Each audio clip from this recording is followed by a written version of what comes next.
Somewhere in the frozen, overgrown wilderness of the post-Soviet landscape, a rusted iron antenna continues to pulse. It does not broadcast music, weather, or news. For over half a century, it has transmitted nothing but a monotonous, agonizing buzz, interrupted only by a cold, synthesized female voice, reading a random sequence of numbers into the void. Governments have collapsed, borders have been redrawn, and the people who built it are long dead. Yet the signal never stops, and to this day, not a single nation on earth admits to owning it. To understand the chilling reality of what are known as number stations, one must understand the absolute isolation of the shortwave radio spectrum. Long before the internet connected our thoughts, the airwaves were a vast, invisible battlefield. If you tune an old radio receiver to the right frequency late at night, past the static of commercial broadcasts, you will stumble into a twilight zone of espionage.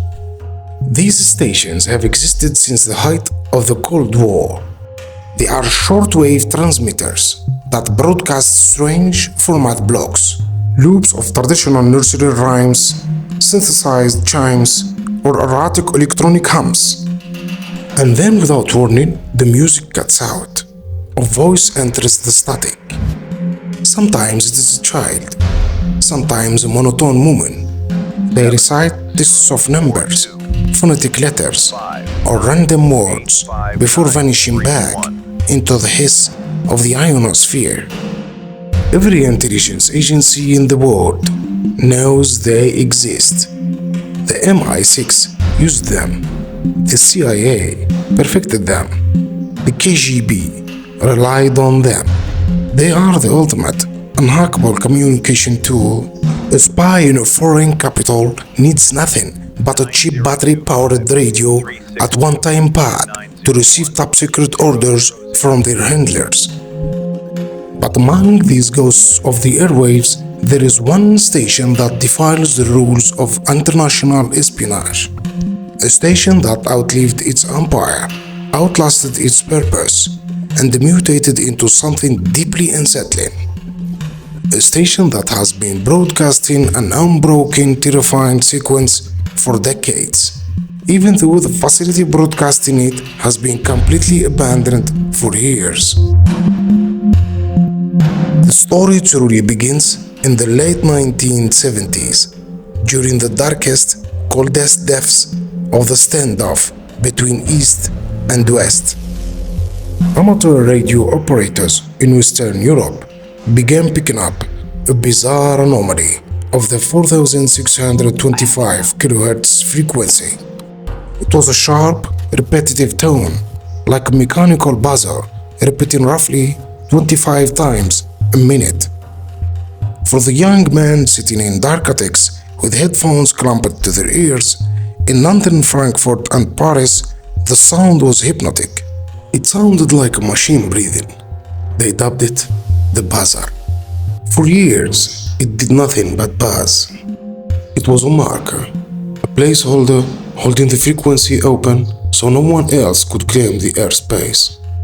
But then, in the dead of winter, in 1997, the buzzing abruptly stopped. The listeners froze. The static on the frequency cleared, revealing a profound, dead silence. For a moment, it felt as though whatever machine had been running on the other side of the iron curtain had finally run out of fuel. But then, a raster of papers echoed through the static. It wasn't a pre-recorded tape, it was a live microphone. A human being was breathing on the other side. A cold, flat male voice spoke in Russian, projecting through the static with absolute clarity. Yeah, UVB 76. Yeah, UVB 76. The voice then rattled off a series of names and numbers. Boris, Roman, Olga, Anna, 74, 14, 81, 26. Then the microphone clicked off, and the mechanical buzzing resumed, as if nothing had happened. Triangulation efforts began immediately. Using directional antennas across Europe, radio enthusiasts and military intelligence tracked the signal to the outskirts of a tiny forgotten village called Povarovo, hidden deep within the dense, swampy forests just outside of Moscow. It was a highly secure, restricted Soviet military compound surrounded by barbed wire and concrete walls. But investigators would soon discover something even stranger. This wasn't just a routine military broadcast. The messages weren't matching any known military cyber structures used by the Russian Federation. It was as if the station was communicating with ghosts. As the years bled into the 21st century, the world forgot about the Cold War.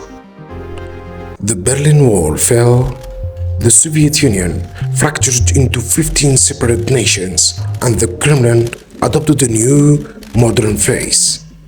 Yet UVB-76 kept buzzing.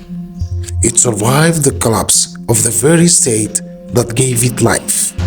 But in the late summer of 2010, the station began to behave erratically, as if the entity controlling it was experiencing a profound internal crisis. At first, this seemed insignificant. The buzz would occasionally glitch, stuttering or dropping in pitch. Then, internal sounds from the broadcasting room began leaking onto the live feed.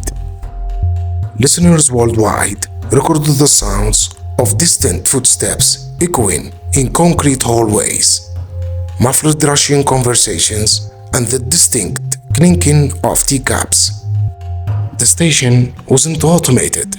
Human beings were living alongside the transmitter, trapped in a perpetual loop of maintenance, guarding a secret that the rest of the world had moved past.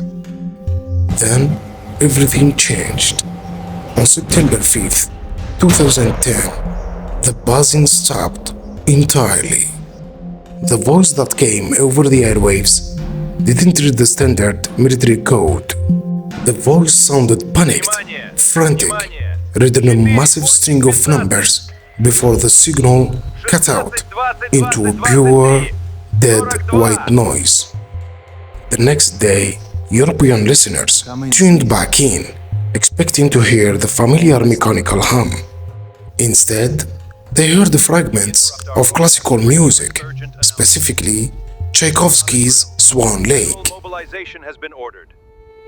In Russia, Swan Lake on television or radio has a dark, historical meaning. It is the music the state broadcasts when a premier has died or when a coup d'etat is actively overthrowing the government. Military monitors in the West went on high alert. Was the Russian nuclear command chain fracturing? Was a rogue faction taking control of the deep forest transmitters? Within 48 hours, the signal completely vanished from the swamps of Povarovo. The frequency was dead. For the first time in over 30 years, the forest outside Moscow was silent. Naturally, urban explorers and radio historians seized the moment. Risking arrest by the Federal Security Service, a small group of explorers slipped through the rusted barbed wire of the Povarovo compound. What they found inside was not a high-tech military command center. It was a nightmare, frozen in time. The explorers stepped through broken glass and decaying wooden doors into the subterranean bunkers of the facility. The air was thick with the smell of mold, wet concrete, and rotting paper. Every piece of heavy broadcasting equipment had been ripped from the walls in an extreme hurry. Cables hung from the ceiling like severed veins. But what terrified the explorers was what the freeing personnel had left behind. Scattered across the floor of the bunker were logbooks dating back to the late 1970s. Pages and pages of handwritten numbers matching the exact broadcasts picked up by Western listeners decades prior. But there were also gas masks, protective suits against radiation, and abandoned personal items. A half-eaten meal frozen in rot on a table, a child's toy, and a wall calendar stuck on a date from weeks prior. The base had been evacuated overnight. It was completely dead. But as the explorers stood in the eerie silence of the abandoned Russian bunker, their pocket radios began to hiss. They tuned the dial to 4625 kHz, expecting static. The buzzing had started again. It was deafening. It filled the empty, ruined concrete room. The explorers looked around the abandoned facility in horror.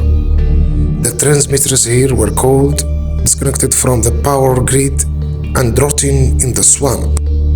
The signal was no longer coming from Povarovo. While the bunker was being abandoned, the entity behind the number station had seamlessly migrated the broadcast to a new, completely unknown location. Tracking efforts immediately resumed in the west, and the results were deeply troubling. The signal had split.